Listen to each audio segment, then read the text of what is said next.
How's it going, everybody? Rob here, back with another video.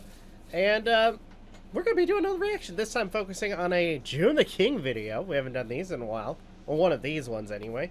And this is The Completionist, how a charity exposed a fraud. Now, I'm going to say this. It's been a while since I actually watched anything involving The Completionist. I think one of my favorites of his has to be his full-on Final Fantasy VII walkthrough, or like, it's not walkthrough, but his breakdown. And this is when he still had his friend on there, the one he had a falling out with. So I will say, like, out of a lot of his work, that one's probably my favorite, especially when you had interviews from a variety of different content creators giving their piece on, you know, certain aspects of the game. But anyways, I heard a little bit about, I think, what is about to be discussed in terms of the drama, but we are going to watch this and get a lot, probably get a lot more detail. So anyway, let's go ahead and watch it. Thunder. Pulling one thread about the charity thing is going to upheave my entire life in a way that scares the living crap out of me. In the months of November and December of 2023, this thread was pulled and undid Gerard, the completionist Khalil. These allegations are slanderous, and we believe we're done with selfish intent. This was all sparked from Gerard's family-run charity that, though they received hundreds of thousands of dollars in donations, did not donate a single penny. You know, I kind of want to do, like, reactions of some of his content, like, of The Completionist. Like, because, again, like, some of his breakdowns and, like, how he, in terms of his namesake, completes games, was really interesting. And you got to give the guy credit for actually putting himself through all of that to actually not only try to complete games, but review them as well. And give his own thoughts on, like, whether they're worth completing or not. Of the money for nearly 10 years. The drama around it exposed Gerard's long history of lies, from lying that his company was covering the cost of the event. So for those guys who don't know, we had a show last year, and it went great, but it was very expensive, and TOBG covered the cost of it. Grossly overstating the amount his charity event, Indieland, raised. Almost $1 million in the last 7 years. And this year we're doing it in person. Even lying about the disease he's fundraising money for. Someone who's diagnosed with FTD lasts about 6.5 months. His sudden dip in views reflects the distrust the community. He said 6.5 months, but it's like, that's at 13 years? He now has with him, and this is how it was all undone. Well, from the outside, his life seems picture perfect, but for a local high school student, looks are deceiving. That was a circa 2006 story on Gerard Khalil's high school senior project. The description reads, quote, "I was on K-Count News a few years back for my first feature on the true story of my mother's illness and battle with dementia." Unquote. Gerard's mother, at the age of 56, after years of exhibiting strange behavior, was diagnosed with frontotemporal dementia. Oh, the damn. Khalil family, a family of 7, had their lives changed forever. Charles Khalil, Gerard's father, an immigrant from Lebanon, the same year Gerard's mother was diagnosed, began a yearly golf tournament for the disease. Being that Charles had amassed his wealth through his company that seemed to operate in consulting gas stations and convenience stores with the knowledge and resources gained from operating his own gas stations. With these connections, major brands like Monster, Pepsi, Coca-Cola all could be seen participating in the golf tournaments. But Gerard did not want to run golf tournaments or tread the path his father had laid for him. Instead, he chose a ubiquitously uncertain path. Gerard wanted to make it in entertainment. It is not clear how his father reacted to this, only that he was not entirely supportive of Gerard, and no matter what success Gerard brought forward, it never matched his father's towering expectations. The amount of money I've... Can I just say one thing? Like, no joke. I'm kind of, like, in terms of, like, Gerard, like, one of the thing that, like, has been part of his advertisement, or like his appeal, like his, like, you know, it's Gerard, is his beard. Like, I know it's a random topic, but dude's got a nice beard. Like like in terms of like how big he gets that thing, it's impressive. Made the lives that I've changed, the people that I've helped, all the amazing opportunities that I've had, the cool things I could have done.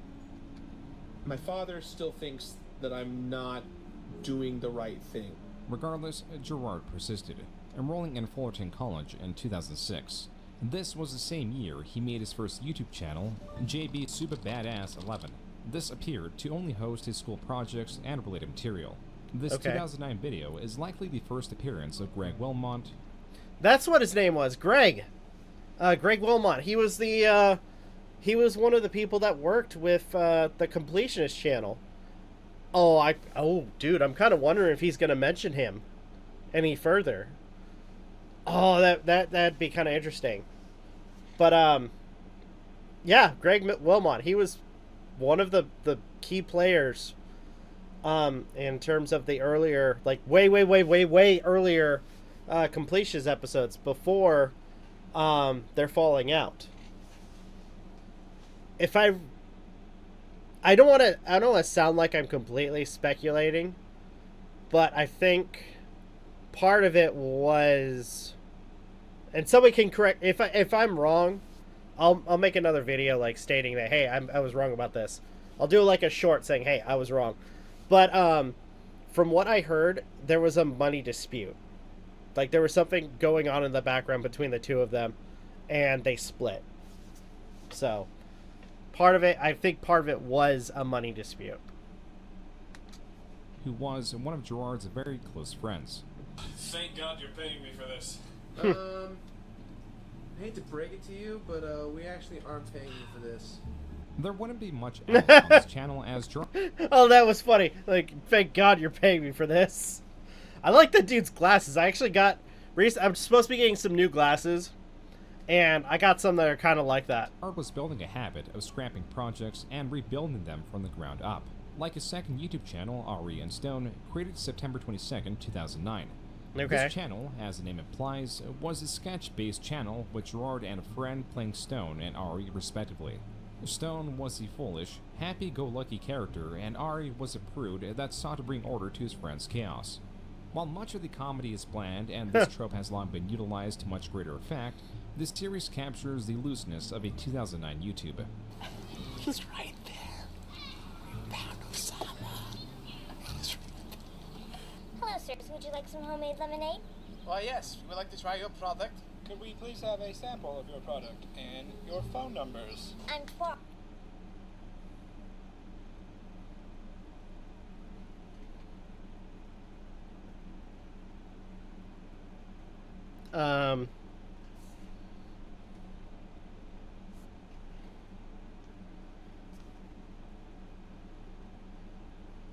What the fuck?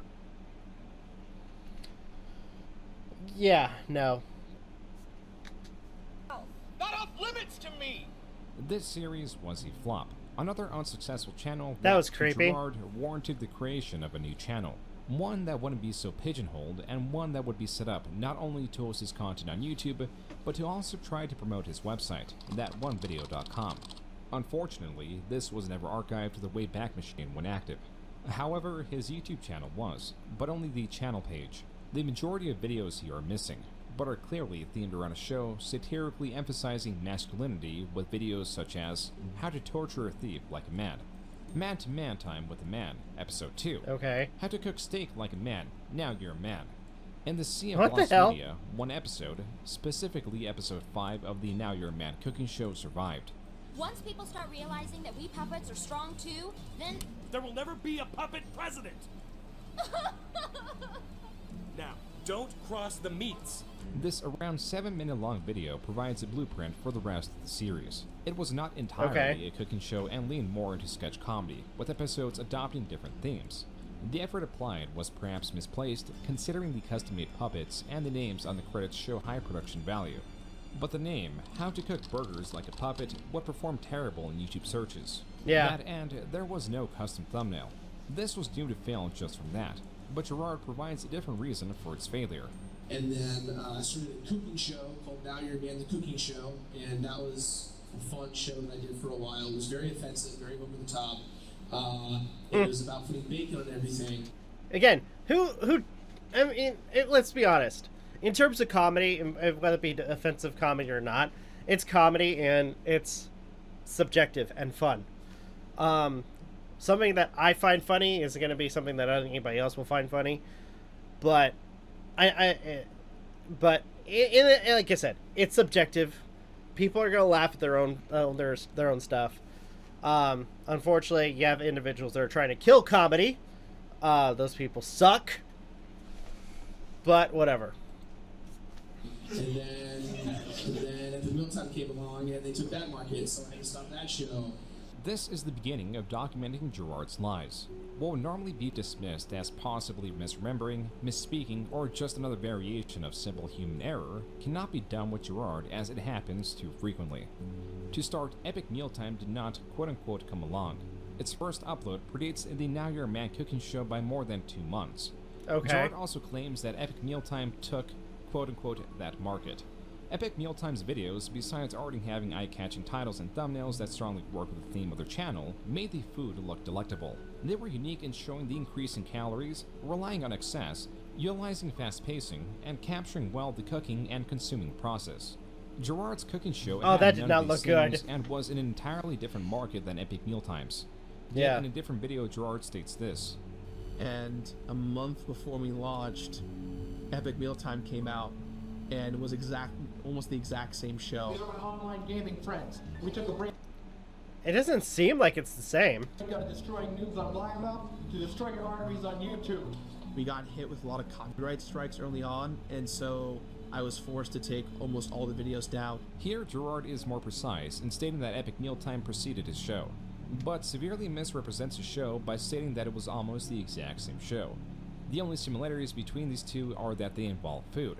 And then Gerard pivots to talking about copyright strikes and being forced to take the videos down, but doesn't expand on where the copyright strikes come from. Whatever the case, the cooking show failed. And not only was his channel later abandoned, all the videos were deleted.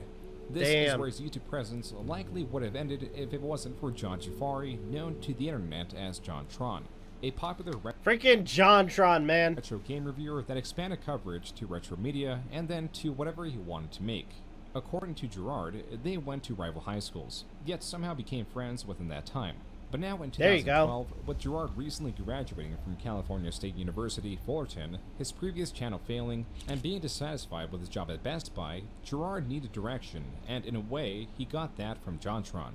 As Gerard explains, JonTron wanted to livestream himself playing games with Aaron Hansen. Together, the two hosted.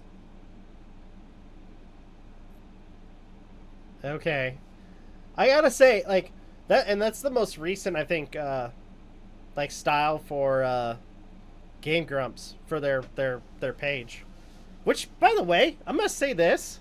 I like the updated artwork for Game Grumps. I'll say, like, in terms of their videos, I like the orange border. I like, these little cartoon characters that they have, that they showcase in the intro of the video. And it's gone from what they originally had to this, and it looks really nice. And they could do a lot with them. Alright. With Let's Play channel Game Grumps. The only issue was they did not have an appropriate location to do so, which is where Gerard comes in because he already had a streaming setup in his parents' home. So not only did he provide his home as the stream location, but was actively working in the background swapping consoles as games as the host saw necessary. But the stream eventually winded down and JonTron left. I'm not any more famous, so I'm going to turn this off. And the chat said, no! Keep playing games! What the fuck are you talking about? Keep playing games. I'm going to bed and so should you guys. From here, Gerard states they accepted the audience's invitation to continue streaming in place of JonTron, calling out of work the following day as a result of this. It was then, after quitting his job at Best Buy and with the guidance of Aaron Hansen, Gerard came up with a new idea.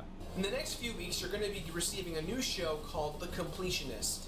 I am a completionist, and so each and every week, I'm going to bring you guys a completionist aspect of all these games, whether they be new games. Oh, so that's how he got started. Actually, that's kind of cool.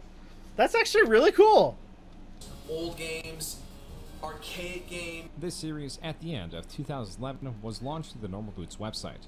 Games, yeah, as he's like naming games that make him hurt.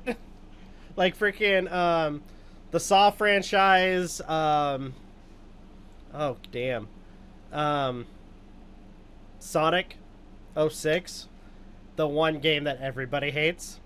Oh god, Dark Souls. I think they might bring it up, but the one that almost like was detrimental to his health was Five Nights at Freddy's.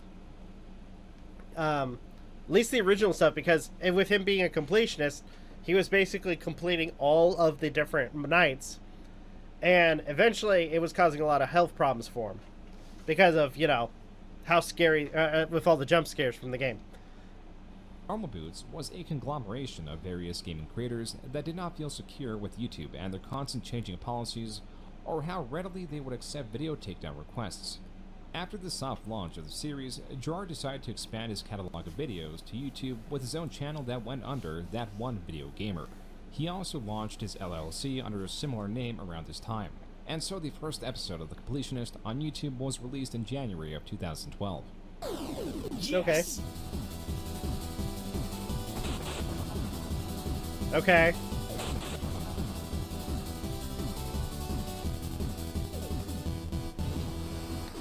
I'm just gonna say this. That intro is fire. Like, no joke. It is absolute gold, and I love it. But first, this video is sponsored by War Thunder. Sorry, June, I might have to skip. So... Video. Gerard knew he needed a gimmick to separate his game review videos from the long-saturated market of game reviewers. The completionist angle was its own unique draw in that Gerard would focus on the entire game, and larger segments could be devoted to the difficulty or just trivia other videos may miss. But when buying the show, he felt that his comedy was lacking. That's when, as per the credits, Greg Wilmot, Gerard's friend, came in to fill that role. It played a little bit differently, but, you know, I wasn't entirely sure. Wait, what the hell are you doing? What do you mean? No, see, I do the reviews, you do the funny. Welcome to my lair. I saw the way you floated through that door, but there's absolutely no way that you can... A lucky shot, but never... Nice! Gerard and Greg, having built... Okay, that was funny. That was actually really funny. It's like, I got you up. I'm going to... Oh, that's great. Built up a hearty catalog of videos on Normal Boots, released videos day after day. These videos were released alongside other videos that fit the trends of the time, like top 10 videos, or even just spin-off completionist videos where Greg was the host. Shortly after its launch, the series had already gotten enough notoriety that the developer of Super Meat Boy challenged the completionist to complete his game. Oh god. Oh god, no. Considering how difficult that game is supposed to be. Oh no. I think he said what was his score? I think it was a play it or finish it. And after over 18,000 deaths, Gerard did so in the following episode. That One Video Gamer, with its rapid releases and unique angle, made certain that it had a strong launch. By the end of January, less than a month of its existence, it already jumped up to nearly 4,000 subscribers. But as the pacing of uploads matched the actual production schedule of around one episode a week, the traction slowed and the growth became gradual. By the end of February, they had only gained 1,000 subscribers. Even so, this proved to Gerard that he had finally found his niche and was quick to embrace it. He could also be found streaming on Twitch, where he both played games and hosted a podcast-style show, and on an additional Let's Play-esque channel known as Super Beard Bros. Week after week... Oh yeah, that's right, he did do that. Of consistent uploads meant that just a year later, Gerard had solidified himself within the game analyst community. He was a social creator who had been collaborating with channels of similar size, like game reviewer Pro Jared, who was also in Normal Boots. Mixed in with these collaborations were newer channels. Wasn't there some drama of Pro Jared as well? It just dawned on me. That were also video game adjacent. Hello, Gerard. Oh God. Welcome to your bedroom. I gotta say this. You know what? I'm gonna say this. I miss Matt from Game Theory. I love those videos. It's interesting that he thought it was like at this, with how long he's done it, he's like, okay, I'm gonna retire. I'm done. He's done a lot of videos, and I will say I will kind of miss his commentary and his analysis with his videos. Oh boy.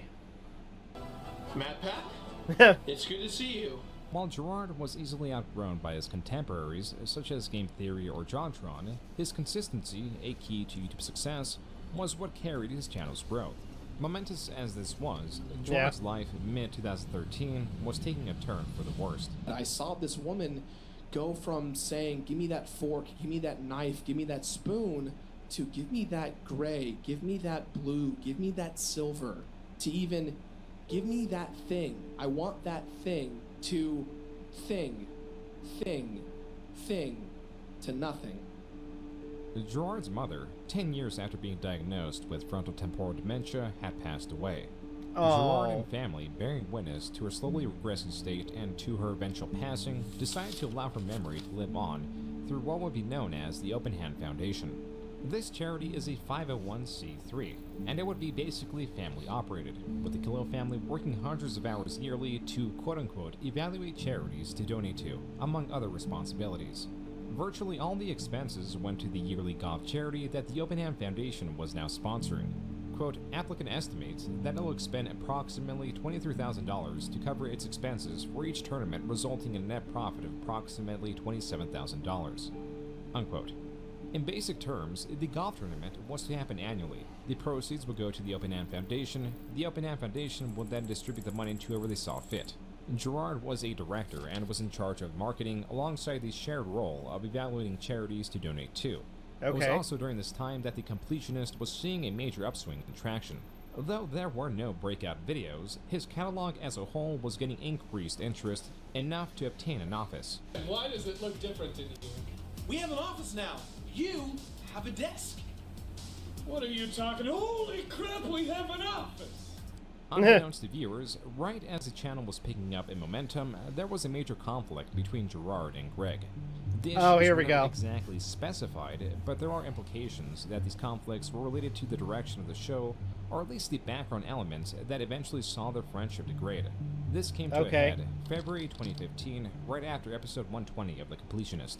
It's hard for me to announce that Greg Wilmot will no longer be a part of The Completionist or anything That One Video Gamer related. Greg, thank you so much, and I'm sure everyone at home appreciates all the hard work that you've done for the past 4 years. Gerard thanking Greg for his time here while simultaneously being the perpetrator of his departure infuriated Greg. To this, Greg tweeted out, quote, "We are no longer friends. I did not leave willingly. Don't mistake quote-unquote diplomacy for pure fabrication. The loss of friendship has hurt most." Unquote. But it did not end there. On Reddit, he gave a significantly long response. Quote, "The truth is, Gerard and I's friendship had been rough for the year prior to the falling out. We had been slowly drifting apart. I like to get my work done quickly and efficiently, then be on my way home. However, I feel I was removed due to our failing friendship and punished by the business I had no protection in. Gerard and I never worked out a contract between each other because we were best friends, and rather naively, I assumed we'd take care of each other in the end, as we did so many years prior." Unquote. The reactions to this were mostly of support. Though the comedic side of the show was now dead, the audience, understanding that Gerard was continuing the show, were happy enough with that. All over the internet, in relevant Completionist posts, there are comments stating that Greg leaving the show diminished the quality of it, but also comments stating that they did not like Greg at all. These can be found in these same spaces. I mean, I'm gonna be honest. I kind of liked Greg in the show. I will say there was an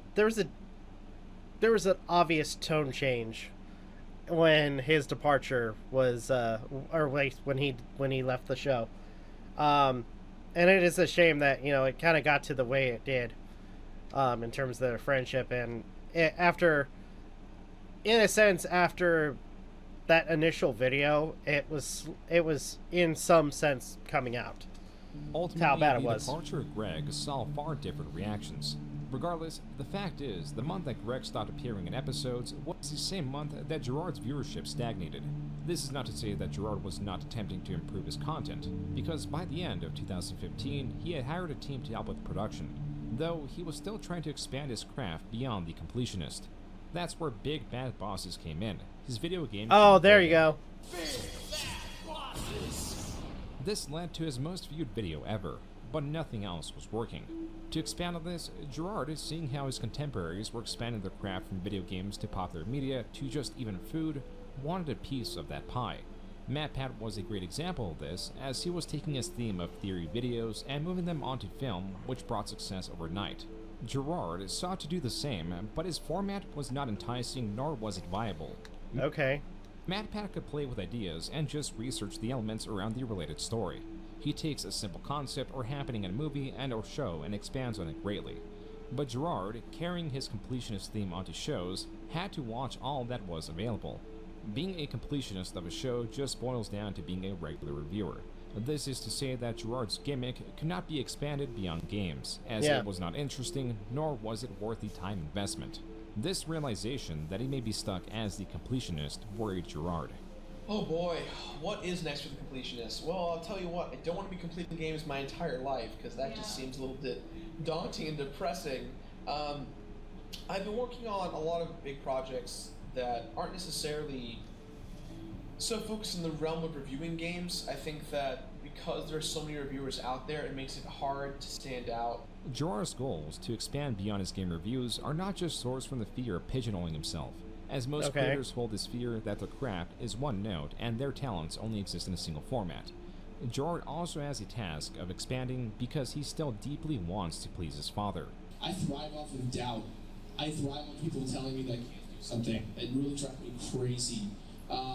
And my parents every day would tell me, "What are you doing? Go get a real job. Give up on this pipe dream. Go do something else." And I kept telling them, "No!" Gerard, now in 2017, has built up quite the reputation.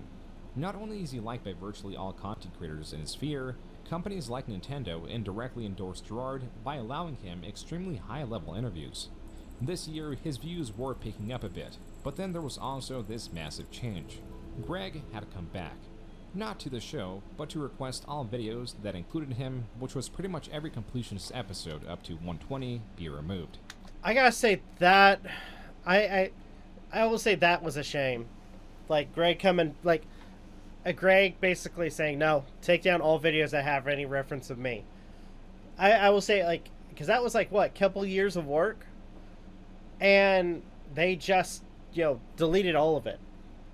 Just like that.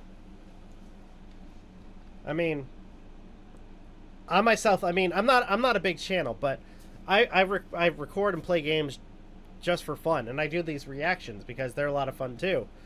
And to have all of that work, all that experience, I should say, just immediately be gone in an instant, part of me would, I would just, a part of me would be utterly destroyed, knowing that all of the effort I put into some of the things I do was basically just dashed away.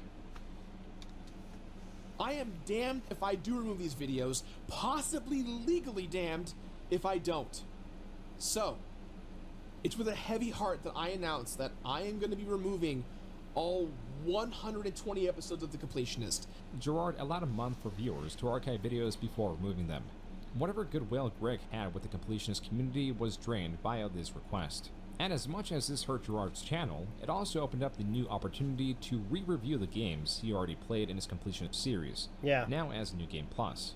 It was possibly this, alongside... I'll give Gerard credit there.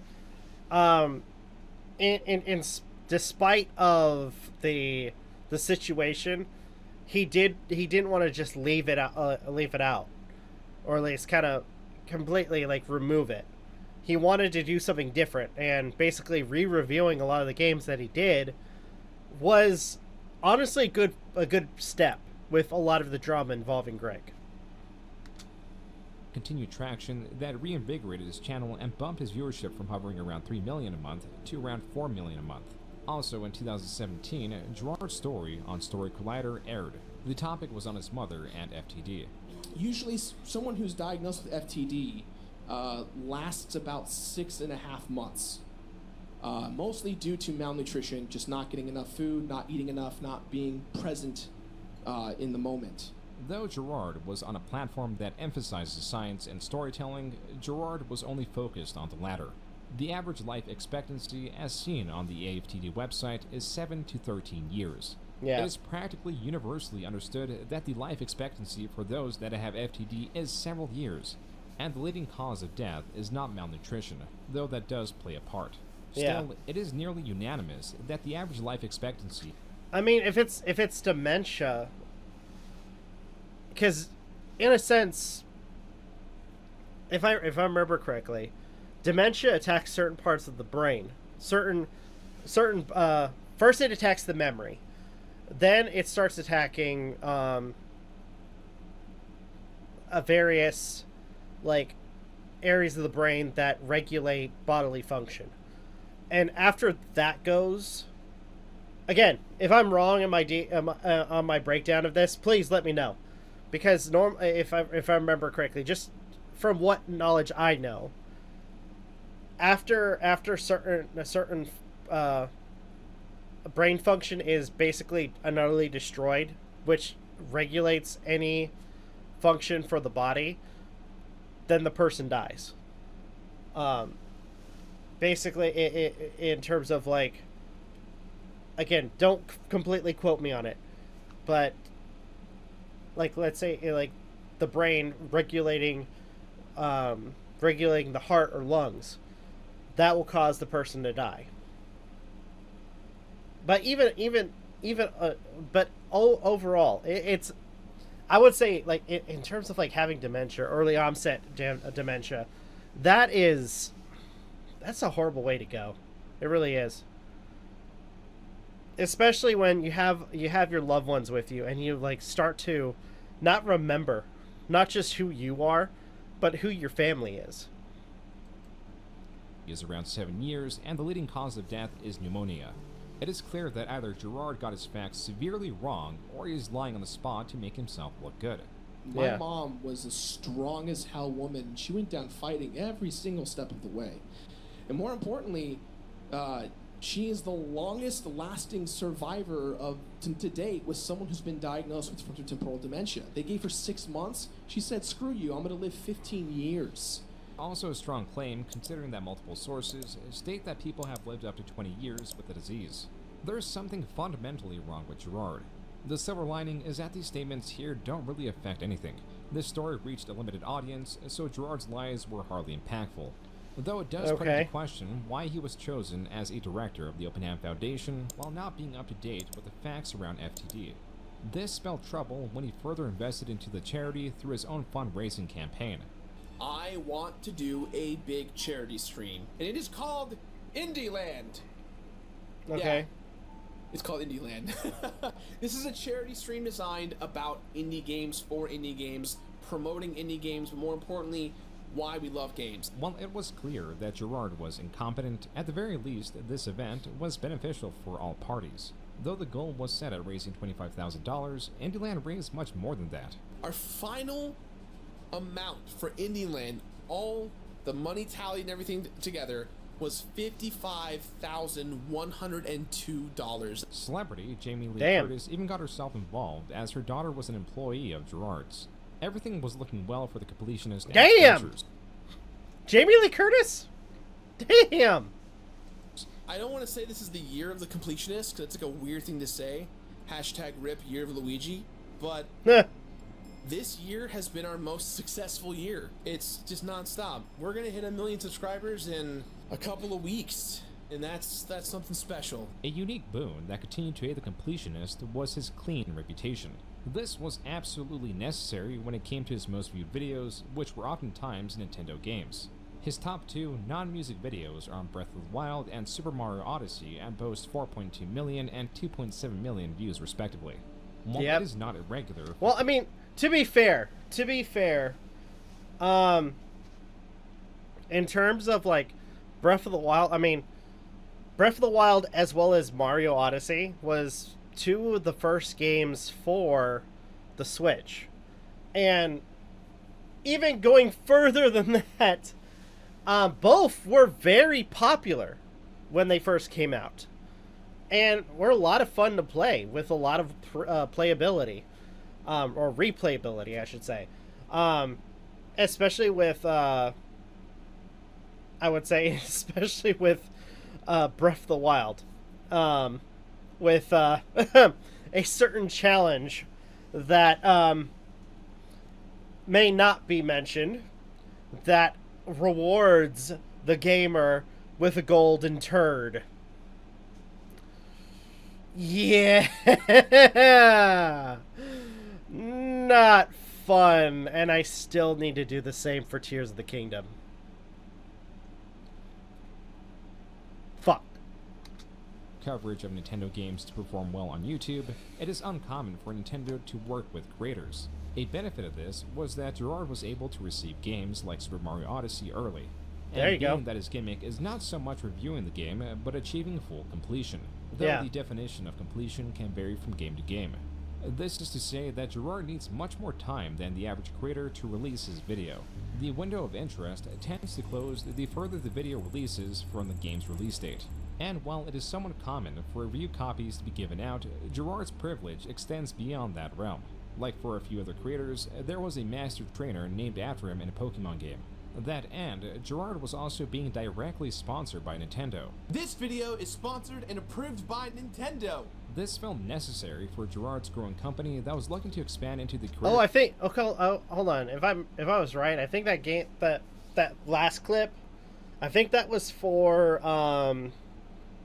Hyrule Warriors, the first one. I played the second one. It was actually a lot of fun. Very different from what I would expect from you know, a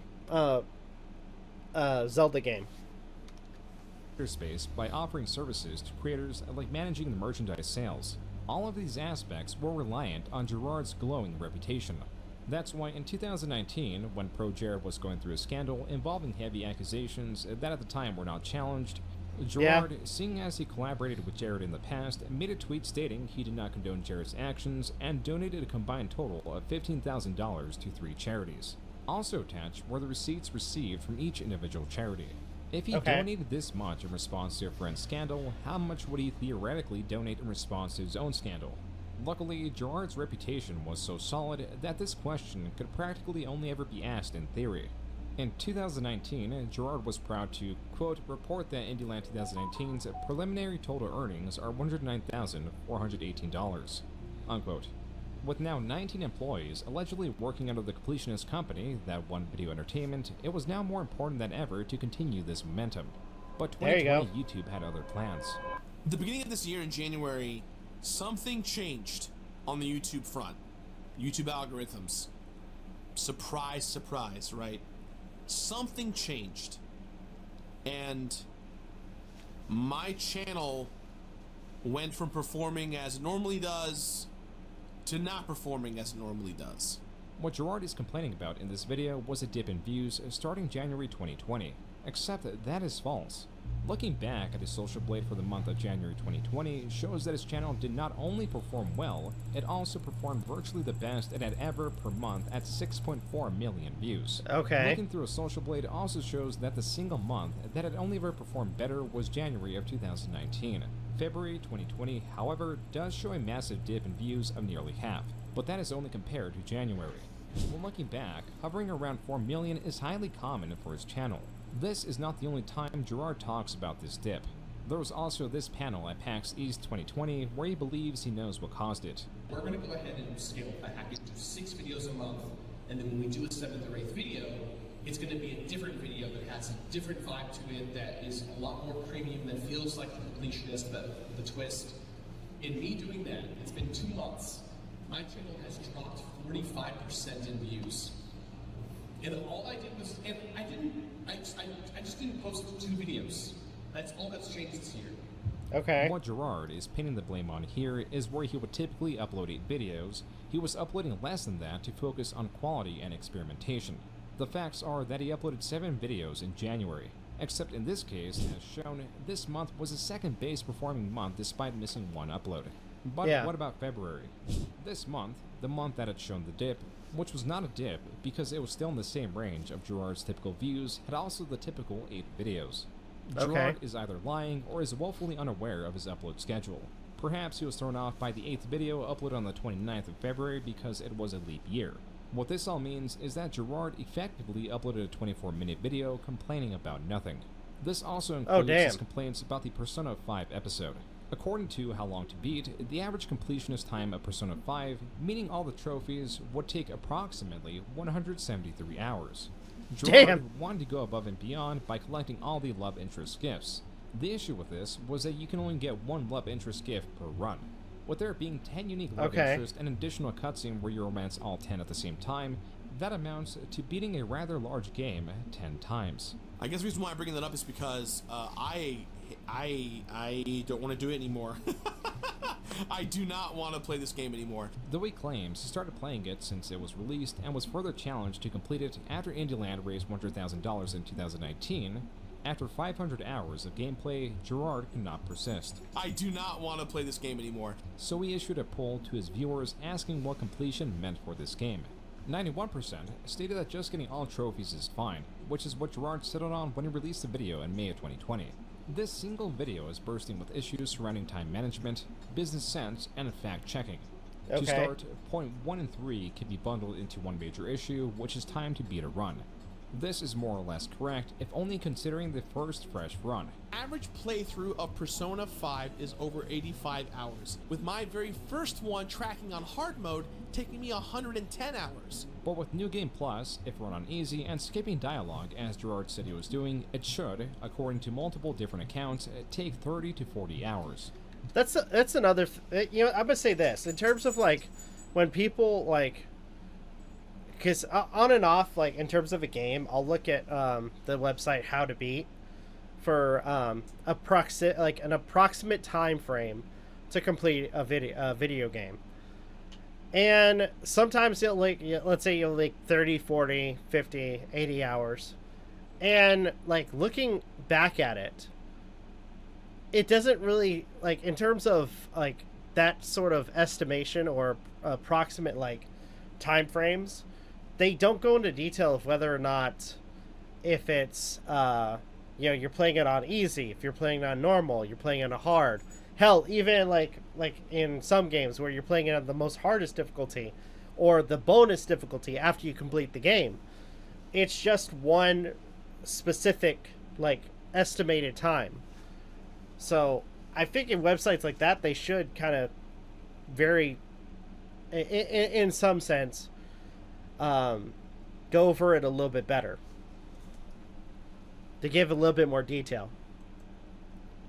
With Gerard's initial run of 110 hours, it should have taken Gerard around those 500 hours to beat the game as he wanted.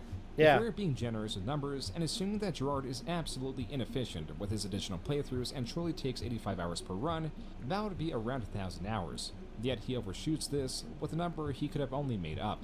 And I was starting to realize this episode would never get made, and I'd have to spend well over 1,200 hours to do this stupid task that I gave myself.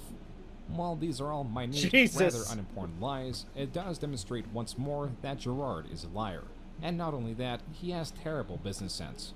Why even embark on such a large project with such an absurd self-placed challenge for a video that only got 1.3 million views? That places it at the 30th most viewed video, yet was a video that took arguably the longest to make. As for the rest of the year, Gerard continued his Indieland charity and his viewership remained the same. January 2021, following the pattern of previous years, was where he peaked in overall monthly viewership, this time at 7.5 million views. A top 10 video about the top 10 worst achievements was responsible for this peak. This is the perfect example of a low-effort, high-performing video that does not sacrifice quality. It still has Gerard's personality that directly relates to the subject matter of the video. However, after this month, his viewership would see a true decline. Never again would he see beyond 5 million views. And after February, that was 4 million. Gerard continued to look elsewhere for whatever could build his empire. And I think the next step for us is, my ultimate goal is, I want to get into the video game industry, gearing the company, you know, using the Completionist brand to get people excited for games and to help indie developers who otherwise don't have an audience, just give them a place to grow. You know, that's a big reason why IndieLand's been so successful, is because we're taking indie developers who are usually these 1 to 8 people teams that have no funding. Gerard at this time was experiencing difficulties all around. Newly added, or rather appropriately diagnosed as he has had it since birth, was a syndrome that was reeling back with issues. After 33 years of being diagnosed with spinal hemangioma, I was actually diagnosed with something called blue rubber bleb nevis syndrome. Blue rubber bleb... The fuck? What is that? What is that? That makes no sense. Oh, dear Lord. Is that a thing? Hold on. You know what? I'm gonna use my tablet for this.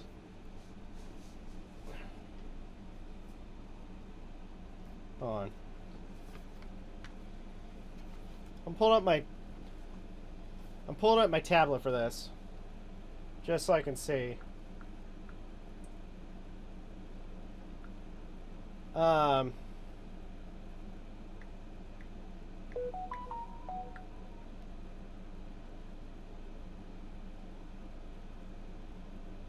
Blue rubber nevis syndrome. Okay. So, blue rubber bleb nevis system, BRBNS, also known as Bean syndrome, is a rare genetic disorder that causes abnormal blood vessels to develop in the skin and the internal organs. The disorder is characterized by the presence of fluid-filled blisters, or blebs, that are dome-shaped, blue or purple, and can be a few millimeters to several centimeters in size. These lesions can appear at birth and are particularly common in the gastrointestinal tract, or GI tract, but can also develop in the liver, spleen, heart, eye, and central nervous system. Huh. Okay. Interesting. Interesting.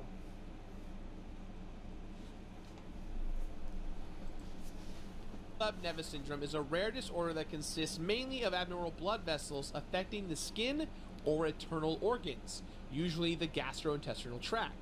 The disease is characterized by the presence of fluid-filled blisters, blebs, as visible circumscribed chronic lesions, nevis. Gerard would need surgeries to quell these symptoms. While he had more than a fighting chance, the newest thing that he was involved in could at best be described as hopeless. Comcast was looking at the rising gaming content sphere and reduced that G4, an old defunct network famously focused on gaming before there was any competition, could compete in this industry today. The way they were going about this was greenlighting several shows that made G4 popular, such as X-Play and Attack of the Show. These Didn't they do, didn't X-Play try to do a gaming thing? I can't remember. Be hosted on YouTube and would sometimes be found live on Twitch.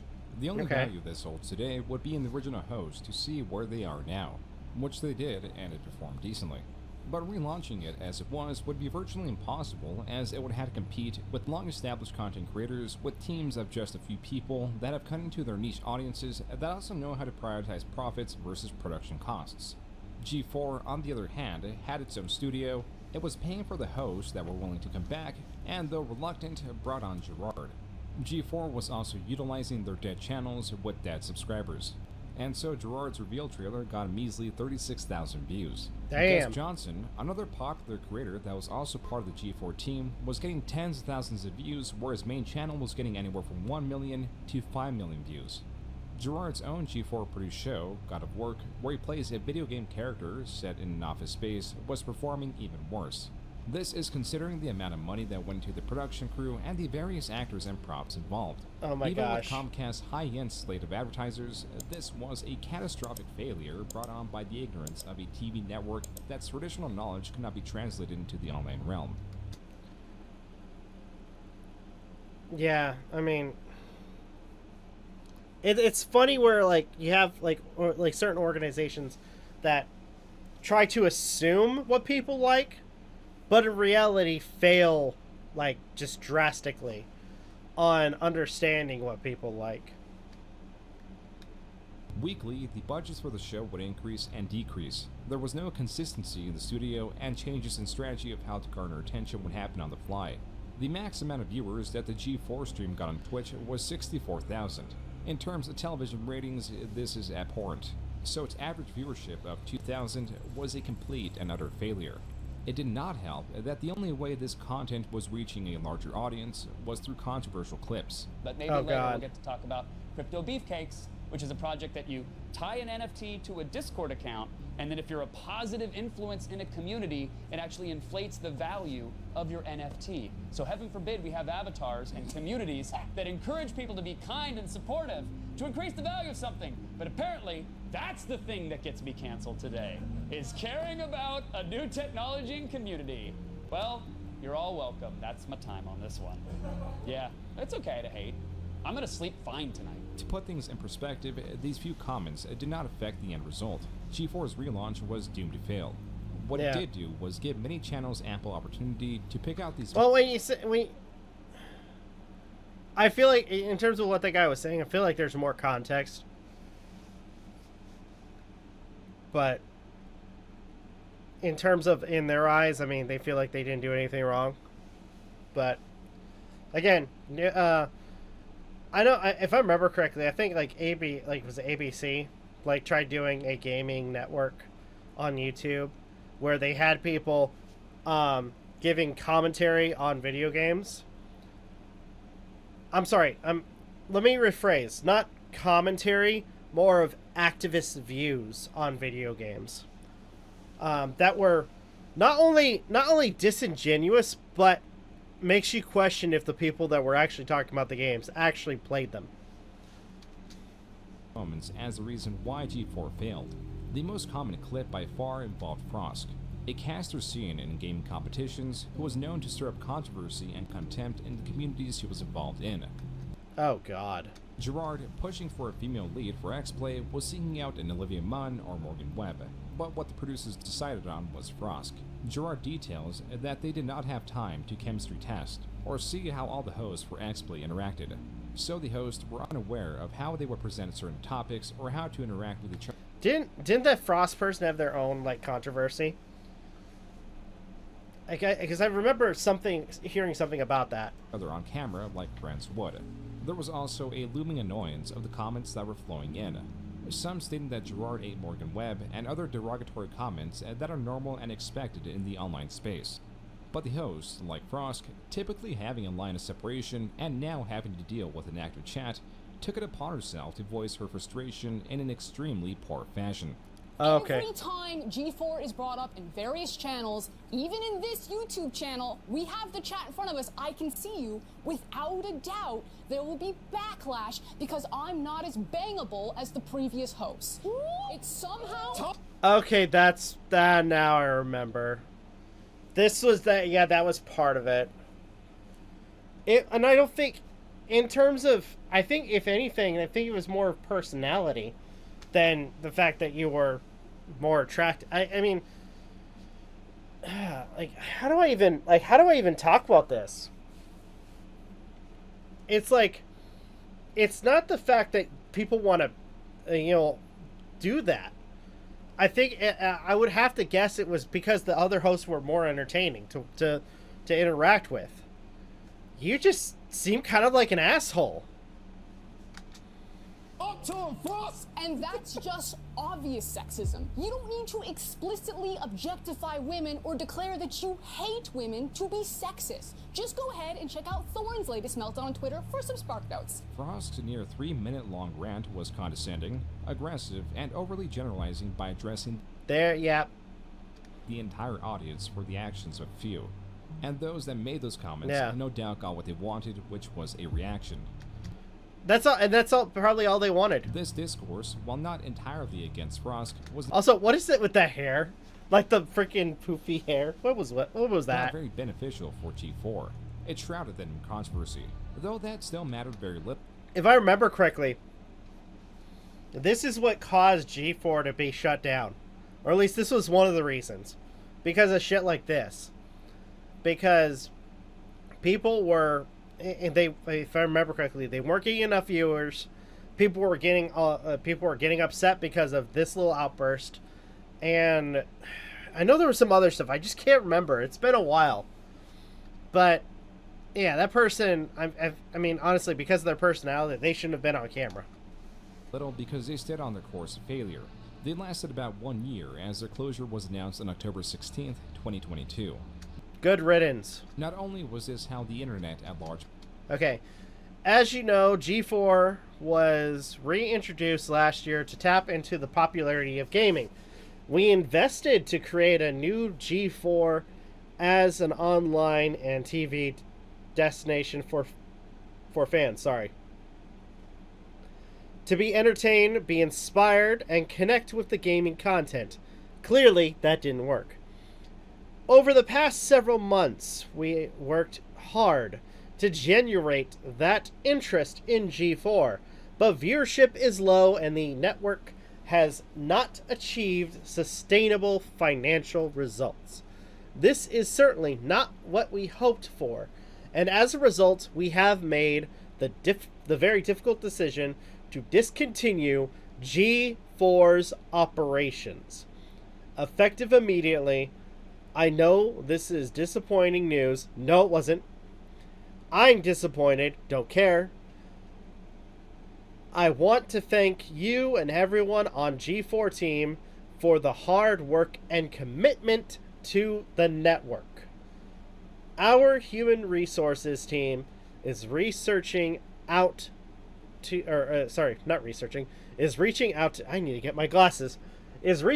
you to provide you with support, discuss other opportunities that may be available, and answer any questions you may have. Thank you for all of your hard work for G4.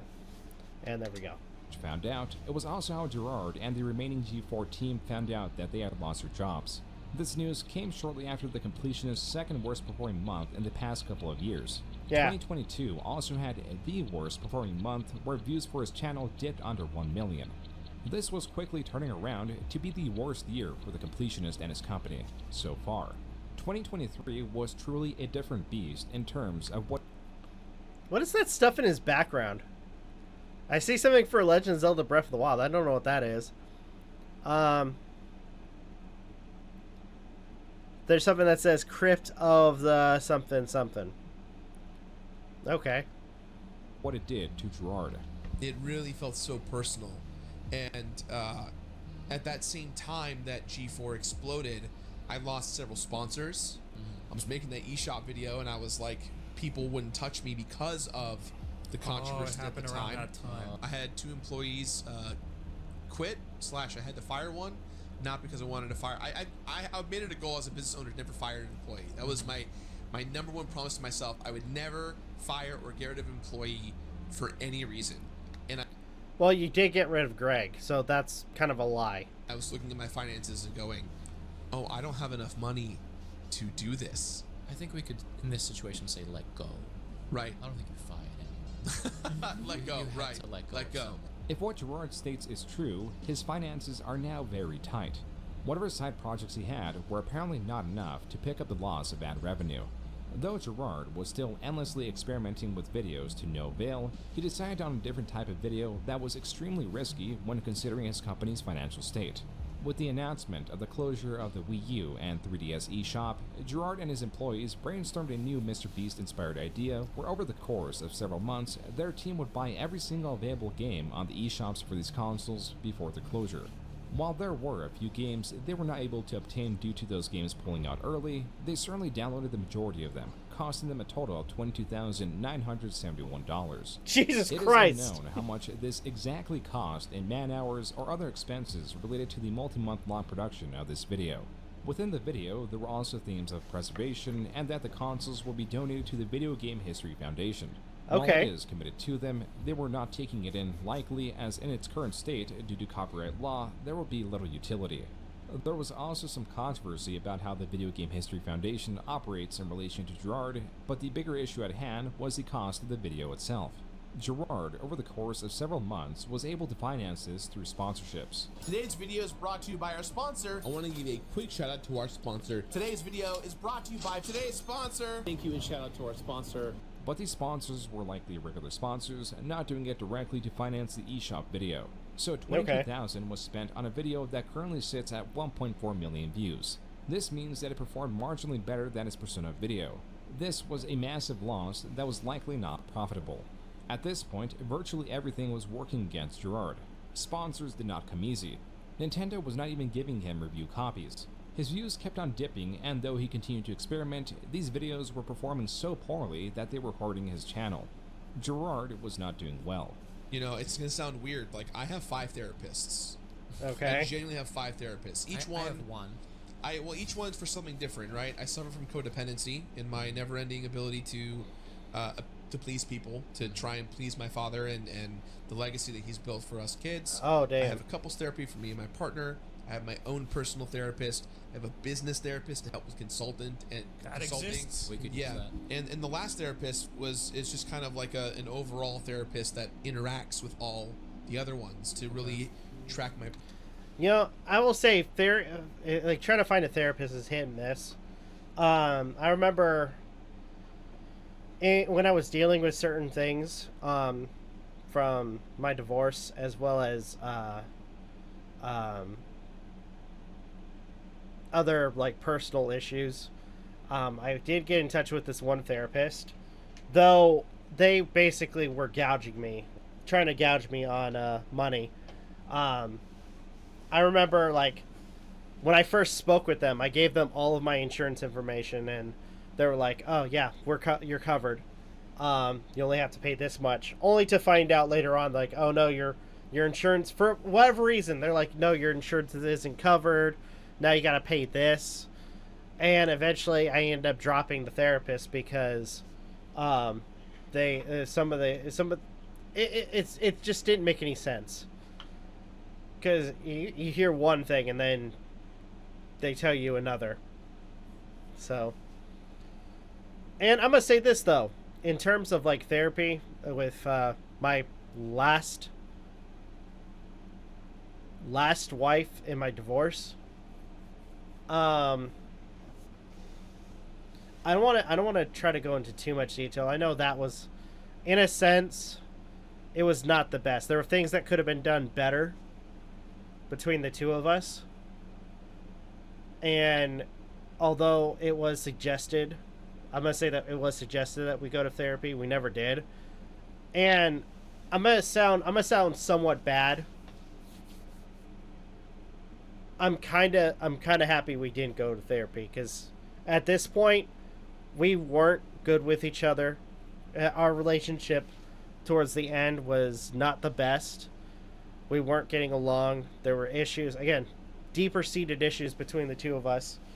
And at this point, I got to meet my current wife, and I am in a way better place than I was before. And my ex is, doing okay. And we're actually, I'll say this, in some sense, despite all the stuff that was going on, we are in somewhat good terms. I mean, we don't have to see each other at all. In between work, we still interact, but overall, we are in somewhat good terms with each other and both like living our lives. But I'll say this though, Shelly, if you're watching this, I love you. I love my wife. Progress and go through it. Gerard's insecurities, his want to please his father, his biggest weaknesses were gripping him harder now that his company and career he had built up over the past 10 years were all failing. As much as he reflects on the fall of G4 and the backlash it got, this was truly nothing in terms of scale for this upcoming scandal that he would be the center of. Everything over the past 10 years would be dredged up, and a reimagining of his character that was so conflicting, no one wanted to believe it was true. This is how a charity exposed a fraud. Oh shit. No, because of my track record of things like G4 exploding, me being friends with JonTron when he was a racist. JonTron being a racist? Wait. JonTron being a racist? Like, when did that happen? I don't remember that. I know, in terms of, like, kids, anybody watching my video, please, like, if you've gotten this far, please help me. When was JonTron exposed as a racist? I didn't hear that one. I know he was expressing some right-wing views, at least that's what I've heard. But I never heard that he was a racist. So someone in the comments, if you see this video, if you've gotten this far, if you know what Gerard was saying, let me know, because that's a first for me. You know, I've been a part of, like, you know, pro Jared, like, pulling one thread about the charity thing. Wait, so was that guy holding, like, his hand up for, like, different lies? Going to upheave my entire life in a way that scares the living crap out of me. It is November of 2023. Carl Jobst, a content creator who typically covers video game speedrunners and their falsified runs, received an anonymous tip. This person alleges that the Open Hand Foundation, the charity run by the Khalil family that Gerard raises money for every year, has not donated a single cent. This is a very bold accusation, especially since Gerard has stated in the past exactly how the money is being used. We are raising money for dementia research and treatment, more specifically helping families and those loved ones who've been affected by early onset dementia and who are learning how their lives are going to be changing forever. Raising money for dementia research. We're trying to help those who are affected by Alzheimer's, all types of dementia, and beyond. Specifically, families who have just found out that a loved one has dementia. Essentially, we're raising money for dementia research and prevention, specifically for people, for families rather, who just found out that a loved one of theirs has been affected by dementia. Gerard stated 3 different areas the money was going towards. It was going to research, preservation, to those affected. Gerard also took the bold leap of stating exactly where the money was going. Okay. We're currently working with the University of San Francisco, and we're kind of one of their main funding support partners going into. Let me guess, we're going to see some documents saying that from these people that, no, we haven't received any money. All of this. Main funding partner, support partner. This is a very strong statement. Luckily, charities like Gerard's need to file what is called a 990-PF. These files are made publicly available and can be found on the IRS website. Better yet, they can also be found through ProPublica, which gets the documents on there faster. It is here that you can find the most recent 990-PF from 2022. ProPublica also has a very user-friendly interface that charts revenue, expenses, and total assets. Immediately, it is apparent that the revenue is matching the total assets, and the total assets keep rising, which means none of the money has been donated. But then again, third-party website-generated charts are not always the most reliable. Checking the actual 990-PFs show that for 2022, the gross revenue was $170,000. The net was $106,000. This was added to the pile, which at the end of the year was, quote, cash non-interest bearing $655,520, unquote. Looking further down, the foundation truly did not donate a single cent. It was just sitting there. To make matters worse, it was not even being invested. This means on top of the money not being donated, it was actually losing value over the years as it was sitting in a bank account not moving. In disbelief, Carl Jobst emailed the Open Hand Foundation. What he got back was an email from Jacques Khalil, a board member and brother of Gerard. Here he stated that, quote, we have been evaluating potential beneficiaries who align with our vision. entities that could use our funds efficiently and effectively without a substantial portion being diverted to administrative expenses, unquote. So it is again confirmed that the Open Hand Foundation, since its establishment in 2014, has not made a donation. Jock also details that they donated body parts, alluding to donating their mother's body to help with research. And likely through the PBD West golf tournament, they donated money before they were an official charity.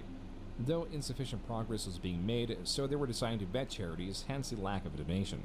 Closing the response was two ill-conceived notions. Firstly was that Jock was stating that there are no irregularities or misuse of funds because the Department of Justice would intervene and that their financial activities are quote-unquote transparent. This is true to an extent. While the expenses are listed on the 990 PFs, they are not itemized and or described very poorly and inconsistently. For example, on the 2022 filings, the major two expenses are golf fundraiser expenses and fundraising. What does fundraising allude to? Is that Indieland or is that a separate event? What about the 2021 filings? Well, these are even less clear, as even though more was spent in expenses this year, there are only two categories: dues and subscriptions and the blanket expenses. And in 2020, the expenses are only described as expenses. To the original point, this is not highly transparent, nor does being a 501c3 make one immune to deception or mismanagement. The second notion, Jesus Christ, that closed the email was Jock asking Carl if he knew of any good charities the foundation could donate to. This is a rather strange question, especially considering that the foundation documents demonstrate that every member of the board was responsible for seeking a charity to donate to. And to I mean, that makes no sense. If they're already supposed to be donating to charity, like how come nobody's has not only not even donating, but have no clue who to donate to? Carl Jobs is to insinuate that though they should have conducted hours upon hours of research, they could have somehow missed a charity for their very specific cause. This response only brought on more questions. Primarily, Carl asked about Gerard's statements that they were partnered with the UCSF, when in fact the Open Hand Foundation had still not donated anything, and on the Open Hand's website they were listed as a benefactor. The following email that Carl received was one of a far different tone. No, dear Carl, and no warm regards. The email opens with, quote, UCSF is acknowledged on our website as part of our historical contributions, unquote. This is misleading. Unmarked donations from the Khalil family are not the same as the official Open Hand Foundation charity, which has still not donated anything.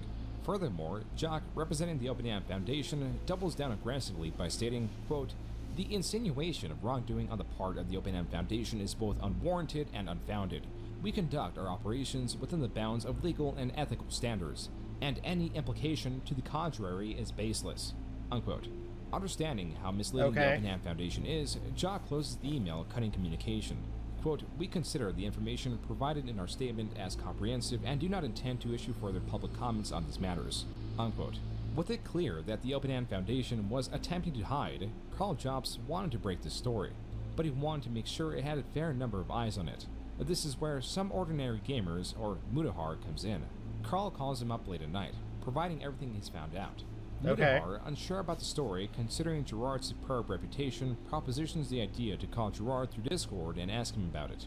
So the timeline for it is like 2 p.m. I'm like, hey, Gerard, the completionist, are you ready for a call? He's like, yeah, give me a few hours. So we give him a few hours. In my head, I'm like, he's probably talking to a lawyer. He's not going to take this call. It's a lost cause. But surprise, Allah intervented. He was like, he's going to take the fucking call. Did anyone tell you? You were notified that the money was sitting there the whole time? I knew it was sitting there at a certain point, and that's what made me proactively go about it. Like, do you know when that point was? I was made aware in 2021 where the money hadn't moved yet. Oh, and shit. that's what made me go, that's not fucking cool. And that's when I got... Hold on. I'm going to remove caption for a second. Okay, so it just says 6 months. But Jesus Christ. Personally involved to move it, and... Did anyone... 2021, last year, 2022. There are two takeaways from the start of the call. Gerard found out that the money had not been moved in 2022. This is despite him being on the board and him running an event for the foundation. This is already negligent on his part. So the goal on the back end for my family that I've been told is like, we're just going to raise a bunch of money and then give it to one org and like make a bigger impact rather than just giving... I mean, in terms of charity, that's not how that works, isn't it? I mean, you accumulate money, sure, but periodically you got to give that out. I mean, that's the point of you doing a charity or doing an organization that does that. Like, not to hoard it. That makes no sense. Smaller donations that don't move the needle. I mean, as of this week, we've been having conversations about moving it as early as today or tomorrow, just because the pressure I got from you guys, if I'm being quite honest. To break this down, what Gerard is alluding to is that his family wanted to make a restricted donation. Restricted donations are donations that go to fund something very specific within an organization. They are restricted to being used in whatever way the donor specifies. Yeah. There are multiple issues with this statement, as the Open Hand Foundation has not, nor Gerard, ever mentioned a restricted donation. Many donations can't be restricted in small amounts. There is no need to stockpile money.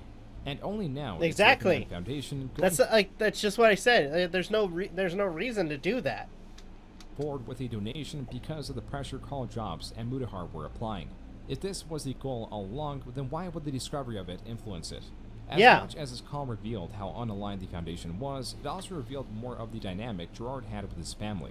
The last thing I want to do is ruin the legacy of my family, of my mom and her memory, especially because this is such a personal thing for the last 25 years of my life. You know, I'm not trying to be like, do you guys want money to help me hide this? It's not this is at all. As far as off the record stuff is, I'm going to obviously keep, you know, any mention of you and, you know, your disagreements with your dad really out of it, because I know that's a very private, personal matter. There is a deep conflict between Gerard and his family. There has always been this conflict, but being that whatever was being discussed is off the record and not in the publicly available recording of the call, it is not clear what this conflict was beyond wanting to donate the money sooner. Although throughout the years, Gerard has shown to be both fearful and approval-seeking of his father. I am trying to complete something in my life. I am trying to fill a hole that's pretty large. A lot of that hole is my family and specifically the word legacy. So I have a one-man show called The Completionist Legacy, and the show is about my relationship with my father and how I am his living legacy, and that whether I like it or not, I am chasing this dragon that is to make him proud of me. And to give you an idea, my dad would see me perform. I'd be like the lead of a play. I'd be the villain. Okay. AC beard, combat scene, and we're fighting, and I die. And you just hear my dad go, ah! Where did he learn this? Oh, he's so bad. He's so bad. All of my teachers are like, this is why he needs to be an engineer. I want to have built something that's going to be a legacy. I want to build something that will always remind people of the completionist, but won't necessarily be that. When family says you jump, you jump. That's just something I've had to deal with, as you can tell with my insane lifestyle at this point. What will become more and more apparent is Gerard finds that there is a mishandling of the Open Hand Foundation, but he always weighs his family above his morals. He always weighs his image above his morals. This insecurity of seeking approval from both his audience and family is his undoing. That and sections of the call would be construed as manipulation. I'm just asking from a humanity perspective of, like, if I am the target of this, I have 20 mouths to feed, I have sponsors, I have a business, I'm trying to make video games, I'm trying to get out of content creation so I don't have to worry about YouTube anymore and do better things in the world.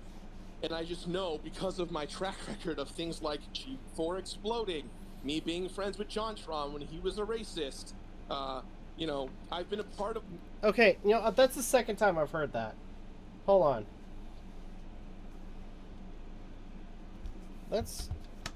I'm gonna quickly look this up.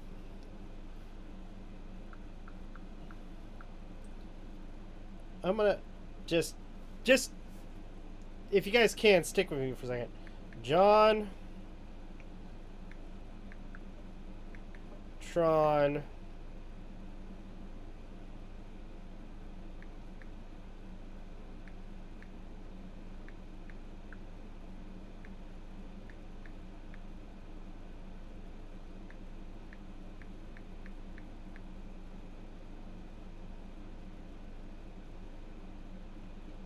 Okay.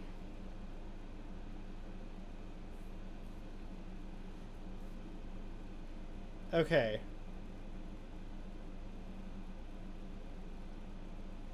So the first thing, Time Magazine. So YouTube star JonTron under fire for controversy or controversial comments on race and immigration. On Jafari, a popular YouTube host, or John Jafari, sorry, a popular YouTube host, sparked outrage this week. And by the way, this was made in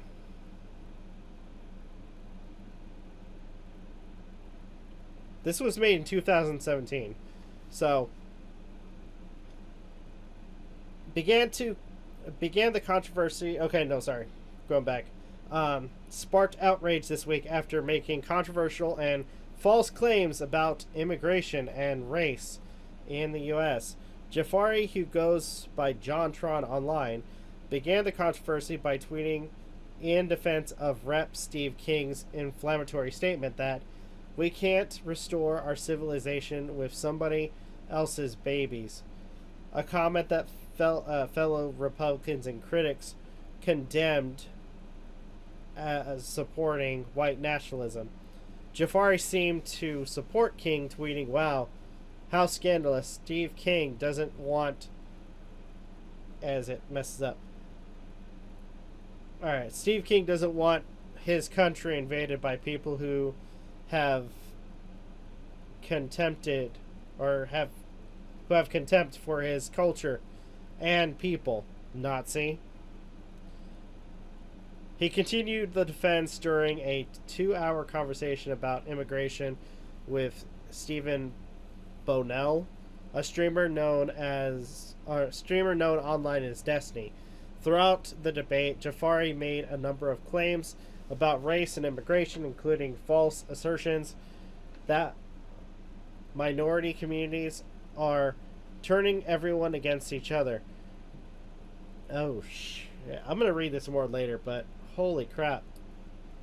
That's crazy. Yeah, I didn't even know about that. I was under the impression it was something else that he has had controversy for. Like, you know, pro Jared, and I don't want to go home tonight and tell everyone, hey, there is a gigantic thing coming to claim my career, and you all have to close down and find somewhere else to do. I know this is shitty me to say this. I'm not trying to ask for sympathy or anything, but this kind of stuff. Okay, I got to make a comment about that. When somebody says, you know, I'm not trying to ask for sympathy, yes, they are. I know it's a minor gripe, or it could be minor gripe, but it's always said when people are caught doing something they're not supposed to, and to try to garner sympathy, they ask, like, I'm not trying to ask for sympathy. It's almost like a reverse psychiatry type thing, where they say one thing, but they want you to do the opposite of what they're asking for. I mean, I've been following your guys' stuff for years. The stuff with Billy Mitchell, Carl, the stuff that you've done, Muto, with tons of content creators over the years. Like, there's no nuance to this. People are going to see this, and they're going to immediately go, that Gerard guy who's been nice to a bunch of people actually isn't very nice overall. Fuck him. Even if I survive this somehow, even if this is like, people are like, well, whatever. That's how it is. Yeah. It's going to take the passion out of what I do. People aren't going to trust me ever again. I'm not going to trust myself ever again. And I'm just going to walk away from all this. Like, this is like me being like, great, so I'm out. Not just of content creation or being an online personality. I'm just going to stop. I'm just going to disappear and start over and never talk to anyone ever again. Gerard disconnected halfway through the call. This is what Mudhar says before he's back. Okay, I'll just say it right now. There was definitely there was a lot of guilt tripping throughout that entire video. Yes. Or throughout that entire call. We absolutely have to cover this just for this fact that this is an actual piece of fraud. Like, this is legitimate fraud. When Gerard reconnects, after levying his woes on Carl and Mudhar, he plays his hand and asks, I take it that you guys are dead set on making pieces about this? I mean, I'm definitely covering. All right. Well, I guess that's it. I guess that's all she wrote. This was all happening behind the scenes. On November 12th, Gerard, aware of the coming storm, streamed, keenly aware of what was coming. Yeah. You guys ever wonder what I look like after I get destroyed by the internet for anything? I just do this as best I can. That's a No, I cute just dog. mean, like, if something bad. That's actually a cute little dog. You know what? I'm gonna see if I can get. Let's see if I can get Bambi or Evie over here. Evie, Bambi, come here. Oh, Evie decided. Come here. Come here, Evie. Come on, Evie. All right, I'm gonna pick her up. I don't get to use her for videos much anymore. Hi, baby.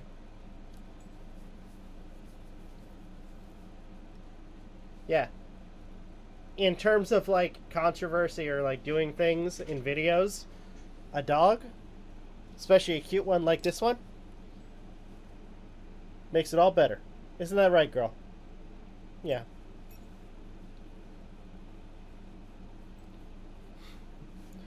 I'm gonna hold her for a bit. That happens, and I'm, like, feeling sad. The following day, Mudahar and Carl Jobst released their videos. Their website clearly states they support the UCSF, and they have a quote from David Kessler, the Dean of the UCSF School of Medicine, thanking them for their gift. But the interesting thing about David Kessler is that he was fired as the Dean of the UCSF School of Medicine in 2007, 7 years before OpenHand was even officially registered. If they have been looking for a beneficiary since 2014, why has Gerard been claiming they support organizations across the world, including the UCSF and the Alzheimer's Association? We are raising money for dementia research in honor of my late mom, trying to help folks who've been impacted by dementia, working with organizations like USF, FTD Association of America, Alzheimer's Association of America, and so many more.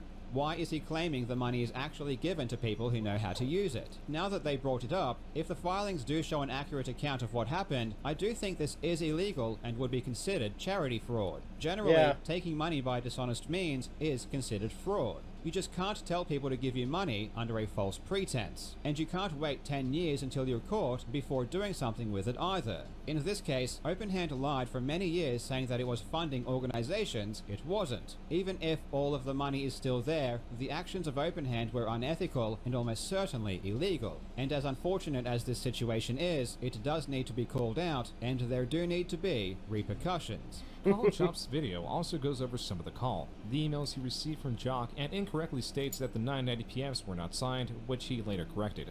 Though what the rest of the video presented was accurate, the reaction to it was initially somewhat negative. Friends of the Completionist awaited his response, but if you— Oh wait, hold on. Go back a little bit. Though what the rest of the video presented was accurate, the reaction to it was initially somewhat negative. Friends of the Oh, Gaijin Goomba? Holy shit. Okay, so it says, I spent a good amount of time with Gerard in the past, IRL, and away from work. He never struck me as a malicious or conniving. I want to hear his side for everything. Side of everything. Epic game music. I think Gerard has earned more than enough respect and credibility over the years to have his side of the story heard. Completionist awaited his response, but a few were egregiously misreporting what was in the video. Pro Jared lying by stating that, quote, this is horseshit. They're both making a lot of assumptions and accusations without being able to actually prove anything. Almost like they're presenting the worst and trying to get views off of it. They didn't bother trying to reach out to Gerard about it. No due diligence. Unquote. The irony was that it was apparent that both Carl and Mudahar called Gerard, and yeah. I mean, the evidence is right there. Jared would have known this if he took 10 minutes to watch the video. Mudahar addressed this and other unfounded criticism in his follow-up video 7 days later. Eventually, many creators were reacting to the ongoing events, coming to the same conclusions that there was something wrong going on. As the internet continued to wait for a response from Gerard, the most they received from Gerard was him stating that he was holding on as best he can, reacting to the continued coverage of the story as it was coming out, stating that there will be a statement soon, but this could not come soon enough. Patience had worn thin. The most anyone was receiving from Gerard by late November was his continued statements on how he was doing. And then on the 30th, Carl Jobst released his video going over a newly discovered alarming inconsistency. And so, we just every year we try and raise as much money as possible, and then we go work with, you know, Alzheimer's Association of America, University of San Francisco, Association for FTD, which is what my mom had, FTD. So we've like worked with big and small organizations across the board. Jeez. It was now clear, Gerard, when talking about the Open Hand Foundation in 2023, knowing that the money was not being donated was That is so freaking, like, everything involving his thing. It's so messed up. I'm gonna put you down, girl. Alright, there you go. There you go. I wanted to hold her for a bit.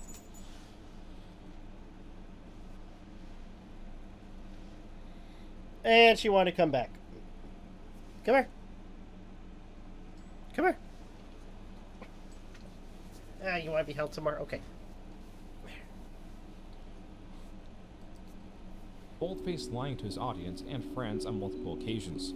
Well, that was not the discovery that shocked the internet.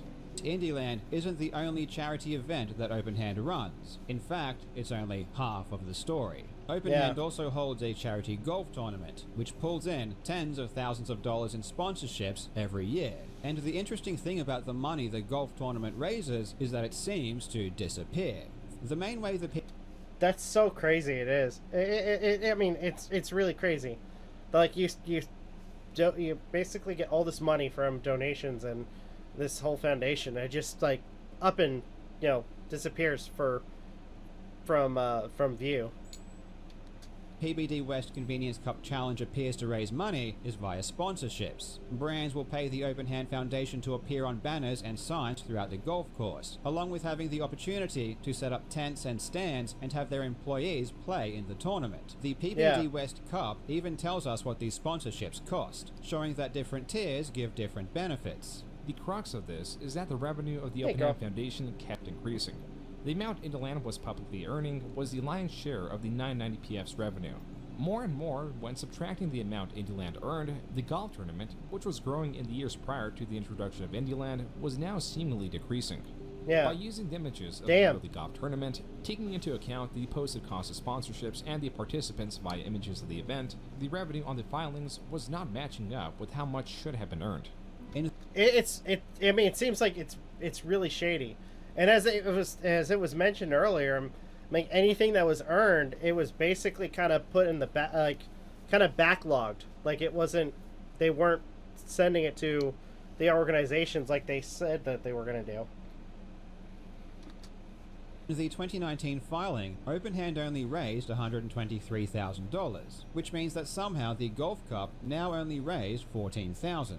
Every single year, the Syzygy Foundation, the charity founded by Jamie Lee Curtis, gives a grant to Open Hand. In 2021, they gave them $25,000. If you add these together, you get around $136,000. But shockingly, for the entire year of 2021, Open Hand only received $136,000, which means again, the Golf Cup hardly raised anything at all. Mudahar also did a lengthier breakdown of the subject. When given even generous earnings or the lack thereof, the numbers were still not adding up. When you add in the grant, the Tiltify, you have maybe a few $1,000s, at best like 15 grand that one year to play around with. To cover a shortfall in the books, but when you add the golf tournament, especially the golf tournament, you're always exceeding that that revenue that's posted in the books, which again is bad. Where is the money? Why isn't all of it seemingly being reported? That's a question that I now have to ask. While both Mudahar and Carl were wanting a third-party investigation, what was wanted for most was an explanation. The filings only show the revenue, but not the sources. It is not itemized. The same goes for the expenses that are widely undescriptive and inconsistent with their descriptions year after year. And on the back end was the fear that the family was pocketing the money. There was a possibility that the money report... I mean, that's the only conclusion you could come up with, right? I mean, in terms of where the money was going. It was not even there, that it was stolen. This was quelled when the AFTD, or the Association for Frontotemporal Degradation, announced they received $600,000 from the Open Hand Foundation in December. Maybe they rounded down and did not include the $55,000 that was reported in the 2020 990PFs that were still not up to date, meaning that they did not report on the 2023 golf tournament and Indieland. but perhaps this was to be donated at a later date for some tax or expense reason. What this did not resolve was the loss of value from the money just sitting stagnantly in a bank account. In this way, the donation is still less than what it could have been. Additionally, when Pro Jared was going through his own controversy, Gerard donated $15,000 on a whim when he was truly not involved at all. It is also possible that Gerard's company is dry, that it has lost so much money from its projects in 2023 that Gerard could not donate additional money if he wanted to. There was so much speculation that was meant to be silenced by a response which finally came December 9th, 2023.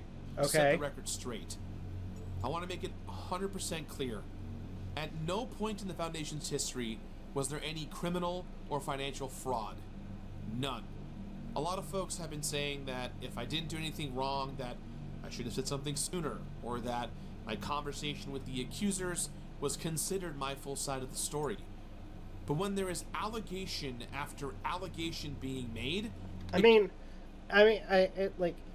it's interesting to hear his side, but I mean, looking at the evidence, it seems very like cut and dry that it seems like it's fraud. Like there's no doubt about that. And with if everything that's been displayed by a variety of different like content creators, I think it's like made very clear. It takes a long time to gather the evidence and facts to refute claims. This will be my only video response on this matter. Though Gerard positions the delay of this video as a necessary requirement for its fact-finding, his video containing virtually no receipts, itemized breakdowns of the filings, nor clarification for his own lies shows how incompetent and ignorant he is. Though Gerard does make it quite explicit that he is not involved with the golf tournament. My father runs an annual golf tournament, and this golf event hasn't always contained a charitable component, but has always been in dedication to my mother to bring awareness to FTD. I would often be present at these events, but beyond giving an occasional speech, I was not and still am not involved in any of the event planning. I want to stress that not a dollar raised from Indieland and its supporters was ever used on anything to personally benefit me, my family, or any of our companies. Then it begs the question, then why was any of the money raised sent to the charities that, or at least any charity for that matter? That makes no sense. This is a very strange statement that implies no wrongdoing on Indieland's part, yet neglects to bring in the golf tournament into the conversation. What's more, Gerard did attempt to clarify some of the numbers, though the lack of receipts did not do him any favors. In 2019, the Foundation reported $123,816 in revenue. This is correct. The 990PS for 2019 does show that exact amount for the revenue. But the accusers alleged that $14,000 is unaccounted for. Our books do reconcile, and these accusations are the result of bad math and missing information. The 2019 Indieland's net proceeds were $82,409.19. Here's where the issue lies. In 2019, the year in question, Gerard stated on Twitter that the preliminary earnings from Indieland were $119,418. Preliminary earnings are net earnings. Yet somehow he states the net earnings for 2019 were actually $82,409. That is a $27,000 difference. Okay. But perhaps Gerard meant gross earnings. But when checking the 990PF's expenses, they were not $27,000 for 2019. They were reported as $13,000 in total for 2019. And when combined with $31,371.55 in revenue from the golf tournament and $10,000 from a direct supporter, it adds up to $123,780.74. Using Gerard's prior statements, the lack of reported expenses still doesn't add up, and Gerard still fails to provide a receipt even after this video came out. On the topic of expenses, Indieland throughout the years was making the bold statements alongside Gerard that all the money was going to the Open Hand Foundation. And even in Indieland 2023, he reiterated this. Thank you, Bernie Link, for the Prime. As a reminder, all bits and subs, including Amazon Primes, go towards the charity as well. So it's all a pass-through, all going for a good cause. Yet in his response video, he said this. Income from Twitch subscriptions and bits, along with merchandise, have offset some of the production costs. It is common for fundraisers to recoup the cost for events. though it is uncommon for fundraisers to claim all the money goes untouched, then turn around and use the money. Gerard taking donations to pay for Indieland is not only him spending donations on himself, it's him paying for something that he directly benefits from. But besides, what he spends that money on is ultimately irrelevant.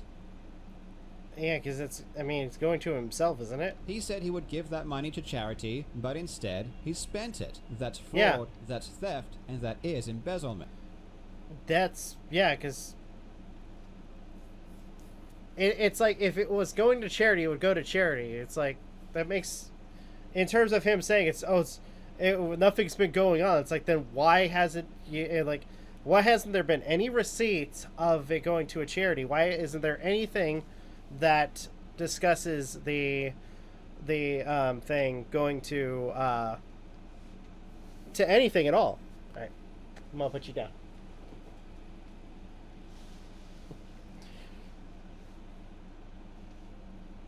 And she's gonna walk away. But yeah, it just doesn't make any sense. Like, he's saying one thing, but clearly you see another. And what makes this even worse is that he would then go and lie, trying to take credit for paying for everything himself. So for those guys who don't know, we had a show last year, and it went great, but it was very expensive, and TOBG covered the cost of it, but we have kind of a rule of, like, we want to make sure that, like, as we do charity events, that we're not costing the charity organization or really anyone outside of our awesome sponsors. The guys at FlyQuest who've been so supportive, we want to make sure that the money that we do raise actually goes to charity. And what money was, what went to charity? It's clearly nothing. Is spent properly. Carl's video has 3 minutes of clips back to back of Gerard stating how all the money was going to charity. While some of these clips can be excused as Gerard states proceeds, which can mean net or gross income, it is clear that Gerard was misleading his audience and that he was recouping the cost for Indieland. Regardless, going forward, Gerard stated that he was stripping the charity aspect of Indieland. One of the few receipts he did provide was an autopsy report that none of the content creators requested. When my mother passed away in 2013, we donated her brain and spinal cord to the same academics and doctors we worked with to further advance their research. There's a link in the description to her autopsy report that confirms her brain and spinal cord were both donated to science. This was an extremely personal decision for us. Because of my family's history, we had considered all legacy efforts that we had personally made to be a part of the Open Hand Foundation's history. With as much confusion as there was surrounding the scandal, there are two things that are reinforced as fact in this video. Gerard is a liar, and even when apologizing, he inaccurately portrays what he's apologizing for. Yeah. Look, any way you say this, action needed to be taken. And to that point, I'm sorry. I'm disappointed that I was not more straightforward regarding the Foundation's timeline for making donations, and that I made statements potentially implying donations were made when they had not yet been. Gerard was stating that these were applications, or something he suggested indirectly, but he directly stated, currently working with the University of San Francisco, and we're kind of one of their main funding clearly not support partners. That was 2020. In the timeline, this is when Gerard alleges he did not know the money was not being donated. But then this was in 2020. That doesn't. Okay, I'm gonna say this. That doesn't make any sense. Like, I mean, I know it's already been discussed, but like, if he was one of the head people of the organization he was in, then he should have some knowledge of where the money was going. There's no excuse to say to try to say like, oh, I didn't know where the money was. Like, dude, you're one of the people that are basically helping run this crap. Your whole family was, and you are in charge of where the money is supposed to go. I mean, even one of the documents stated that you and everyone else determined which charities the money was supposed to go. 23, when Gerard knew he was lying.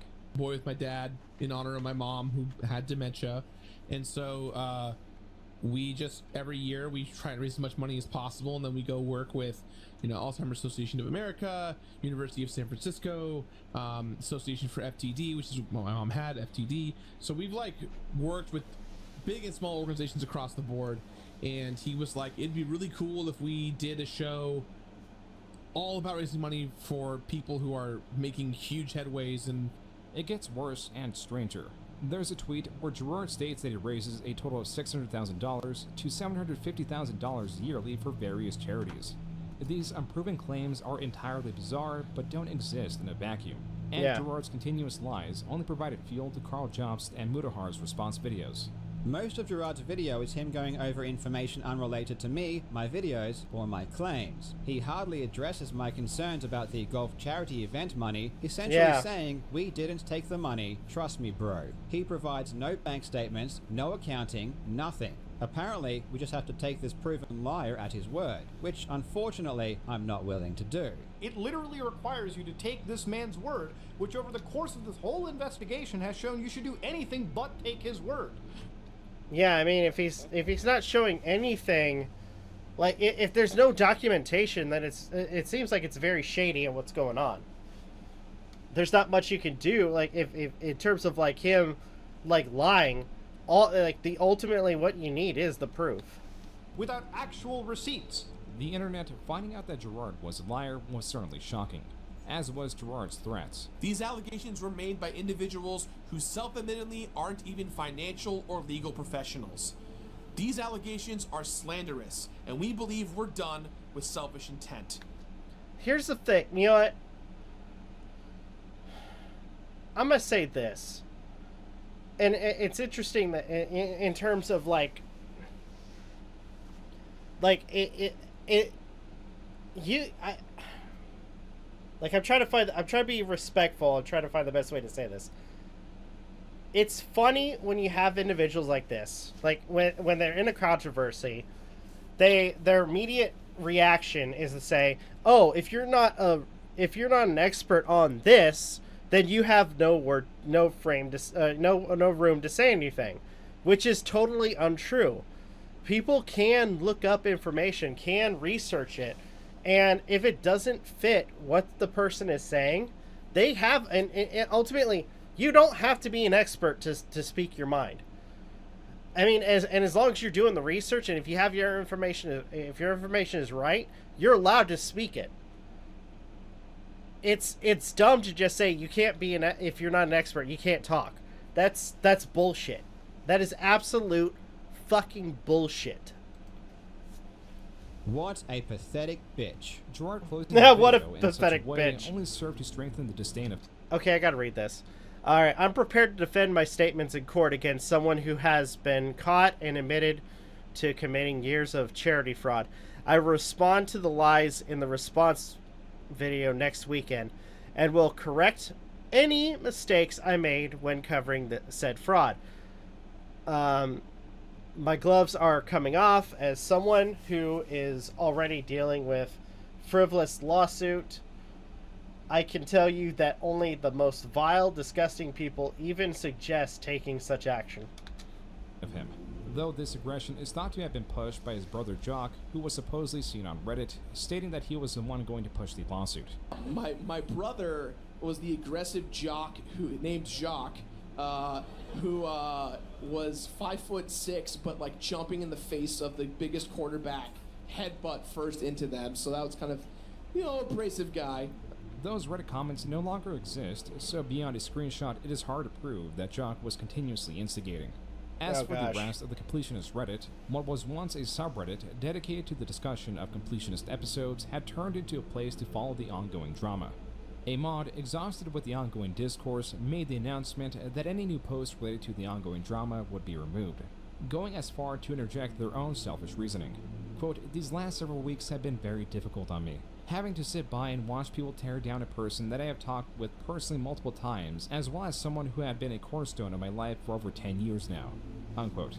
And there were attempts to shift the conversation back to the Completionist episodes, but Redditors were not so enthusiastic to engage in such conversations. Yeah. At this point, the mods just set this can you blame them? I mean, really? Reddit to private, and a newly erected Completionist 2 that allowed free speech filled the void of its predecessor. It was here that a 5-minute long compilation of Gerard stating all the money was going to charity could be found. Additionally, it was discovered that Gerard was removing comments talking about the charity in his videos. In terms of lessening the backlash, this was hardly effective. Also in December, his character was removed from the indie game Sea of Stars, which there were memes made about. Woodahar released a call with Gerard, and various creators that either knew Gerard or of Gerard found his actions to be reprehensible. There was even a HardDrive.net article about Gerard 100%ing his career. But Gerard did not seem to think so. After a break following his response video, he released a new completionist video in January of 2024. Okay. Before we start today's video, I want to recognize that I know that I have lost a lot of your trust at home. And I want to spend as much time as it will take to rebuild and re-earn your trust. It's going to take time, but I'm willing to put in the commitment, and I hope you give me a chance. So with that said, thank you for being here, and thanks for watching. Everyone who knows me knows that Super Mario RPG is one of my favorite games of all time. That awkward transition between lightly addressing heavy allegations to then shifting to the completionist series did not win over viewers. This is made clear by the top comments he forgot to delete.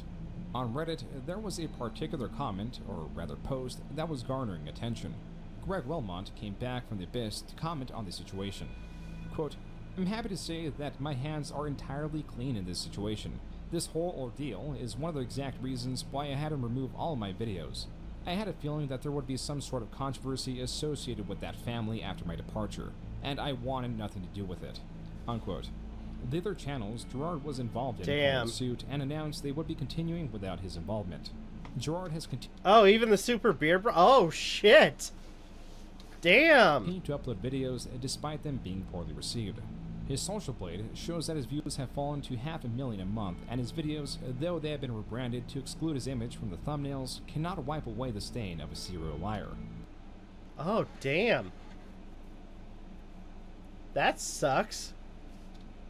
On a stream in March, he expands on where TOVG is now. I've made the tough decision to close down the office. And so we're in the middle of closing operations and moving everything to my house. And so you know, we're kind of trying to build like a completionist set, if you will, in my garage. Where he once boasted all the employees that worked on his videos in the description, now in current uploads, none are found. Though the charity money at minimum was donated, this scandal changed his image. Where Gerard was once viewed as a pillar of the community that had the purest intentions, has now been rebranded as a pathetic manipulator who will lie on a whim to enhance his appearance. Gerard is untrustworthy, irresponsible, and morally conflicted. Yeah. And at most, Gerard is a fraud. Thank you again for War Thunder for sponsoring this video. Don't forget to play for free on PC, PlayStation, or Xbox using the link in the pinned comment or the description of the video. There's also the massive bonus pack for new and... Okay. So that's him talking about, I still need to try that game out, but... This is one of those controversies that went over my head. I mean, there was other things I was working on. So I did not know anything about this. I knew, at the very least, I knew bits and pieces. I didn't know the full scope. And holy crap. That is... There's a lot to take in, because, like I said before, I liked a few of Gerard's videos. And again, especially the old... Final Fantasy VII breakdown. I will say that was probably one of his best video series, but due to Greg's involvement, or Greg Wilmot's involvement, he had to remove that, which is very, very sad. In terms of him trying to claim that the money was going to charity, I mean, looking at the documentation shared, it doesn't look like it was being moved around at all. Like, it was basically stagnant and nobody did anything with it. Or at the very least, it was disappearing. So, I will say that was, again, it was jarring. And to get a full scope of the thing, and now having more of a perspective of it, I mean, jeez, that is And I don't know, you know, I'm gonna say this. I don't know what's worse. Like, me personally, I know this is gonna sound bad for some people, but I don't know what's worse. The fact that he took money. He basically from what it sounds like, and looking at the evidence, them pocketing the money that they got for charity, or the fact that they more likely used his own mother and her illness to garner charity and basically raise money. What are your thoughts on this? For those who have gone this far in the video, I'd love to hear what you guys have to say. If you guys can, please leave a like, comment, share, subscribe, all the good stuff. If you guys want to follow us on social media, links are in the description down below, as well as check out our daily content and the weekly podcast. With that being said, this is Novakast signing off. Have a good one. Take care, and I'll see you guys next video.